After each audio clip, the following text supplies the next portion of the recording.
Welcome to the Genius Factory. Enjoy the video. You'll begin by opening Google Maps and signing in. This links your saved places, timeline, and preferences. Once done, make sure location services are enabled. Maps needs GPS to get accurate positioning. If you prefer battery savings, set location to while using the app. Otherwise, choose Always for navigation. Tap the search box to start. You can type an address, place name, or use voice input. Doing this early saves time and ensures results. Match your account and device settings. Now you search and build your route.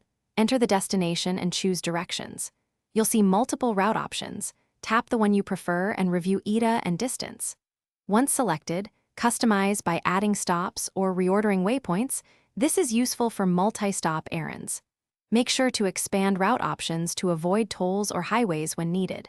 If you're using public transit, review departure times and platform details. Press Start to get turn-by-turn voice directions and live traffic updates. To finish, tap End or swipe down the route bar. You can save the destination to home or work for quick access later. If you expect poor coverage, download an offline map of the area ahead of time so you can navigate without data. If your blue dot jumps or is wrong, toggle airplane mode briefly, or recalibrate by moving the phone in a figure eight while Google Maps is open. These steps fix most GPS quirks so you can reliably reach your destination. Thanks for watching. If you found this helpful, don't forget to like and subscribe.